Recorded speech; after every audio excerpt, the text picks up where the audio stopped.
Well, good morning, all you fellow Eskimos, little stumpsters. Me. And it's cold. I had like 3 or 4 above when I left the house this morning. I don't know. That was an hour or so ago. I have no idea. It's cold. So, it's nice. It's sunny for once. That's amazing. But it's cold. I think this is the coldest snap we've had all winter. And here it is like a couple weeks from spring. I guess that little rodent down there in Punxsutawney wasn't right. Little Punxsy Phil, that little rodent. So anyway, I'm all bundled up. He's over here fueling and greasing and stuff. I built me a little fire like that, huh? You can see it. A bunch of dead pine limbs. Makes a quick fire. Warm my toes up. Ah. Whew. That feels good going up with pants legs. Anyway, just watching yeah. Look at who's here. Huh? There's Mr. Tay-Tay. I threw a set of jumper cables up there for you guys. I bought that's track right. stuff, so I was going to take your truck up there later. Alright, go ahead. I'm just about ready to roll. Alright. Hey, you want to get warm? My feet were cold. So, anyway, Wade got robbed. The mill got robbed over there. I was watching Wade this morning. Oh yeah, they got 24 grand worth of stuff. Yeah, it's awful. I hope they catch them, Wade. Scumbags. I don't even want to go there. I know what I'd do if I caught them, but can't say that. But anyway, I'm fixing to jump in Kimmy. The heater. Hey, back that just a little closer to the Yeah, just let her rip. That'll really make them warm. So anyway, the heater in this thing's bad. I don't know.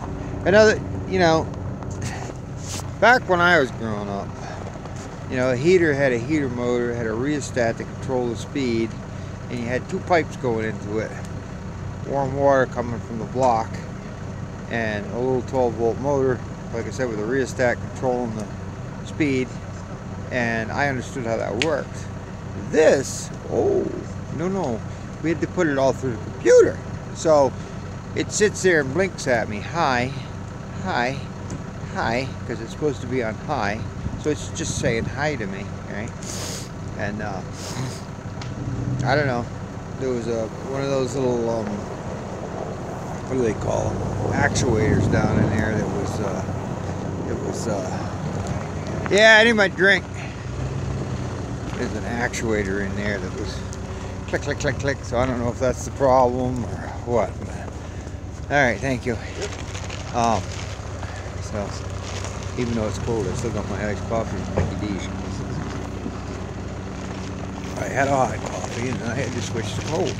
But yeah, so this little actuator thing's in there going click, click, click, click.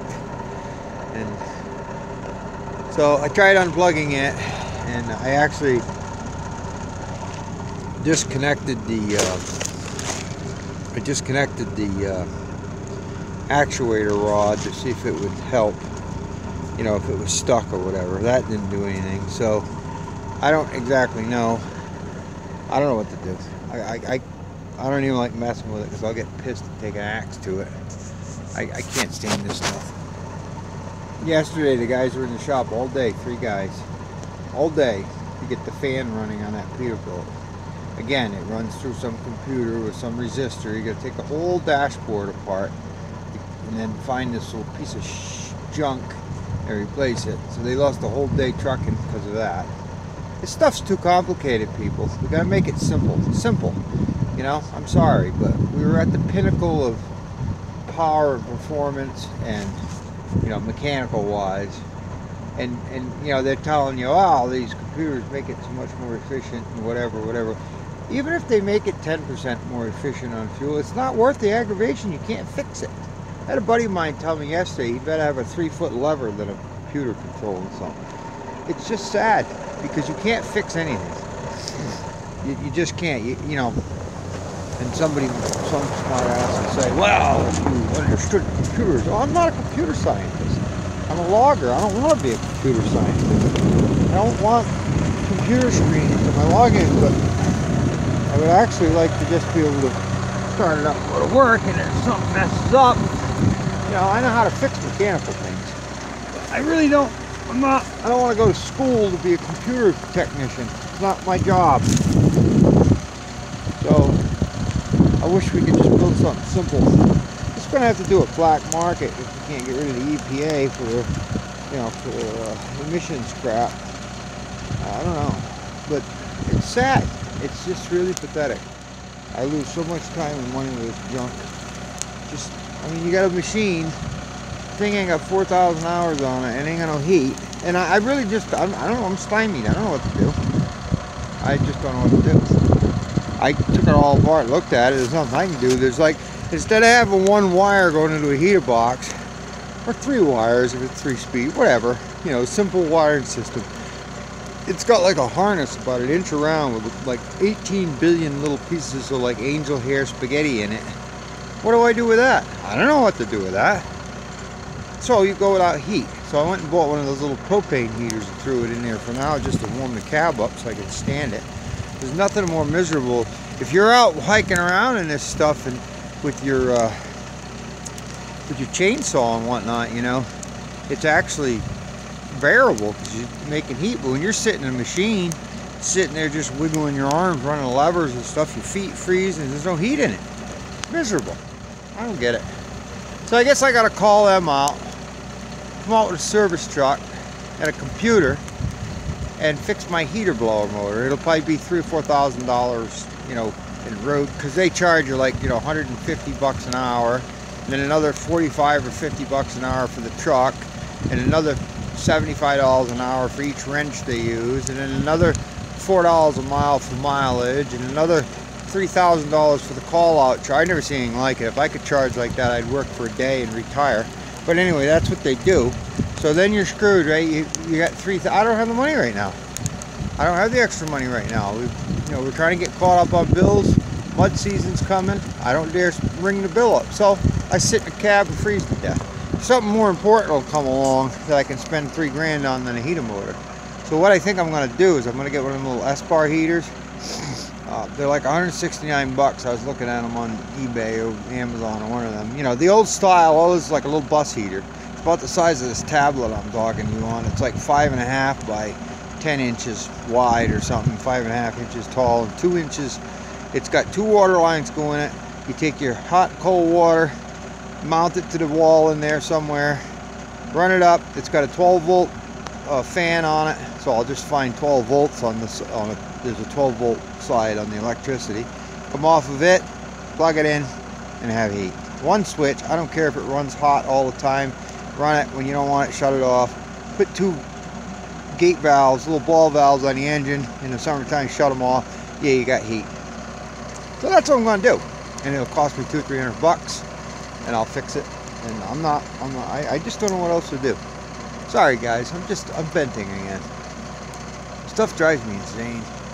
I don't know how people put up with it. I don't know how everybody else likes it, likes the abuse or what. I can only take so much rape, you know, and I just get sick of it. Machines and all the stuff, it's just way too complicated anymore. We had a cog belt go on this the other day, right? So you think these rocket scientists would figure out, can't tell me this is the first time this has ever happened, right? Cog belt goes on it, no big deal, belt wears, whatever. Didn't show excessive wear, but whatever, I understand, they start splitting. So the cog belt goes, not cog belt, serpentine belt goes on this thing, right? It shreds, and it packs up behind the crank. Now this happened within a matter of a few minutes. I don't know what's going on, you know, I'm in the cab trying to stay warm, right?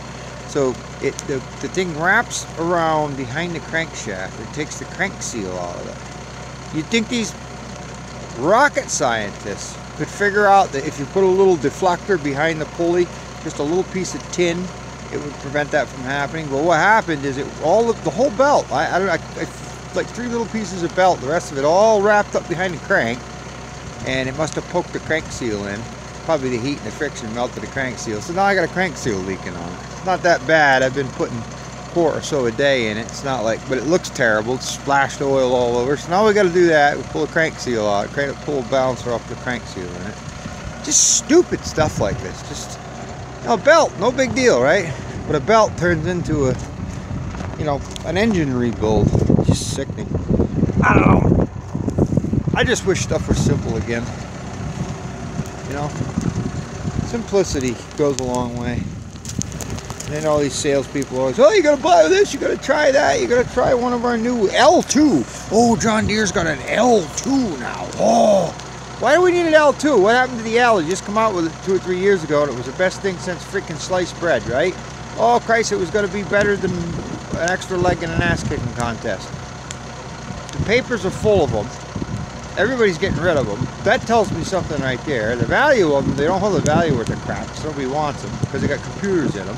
So now they come out with this L2 that's got like 14 million different improvements.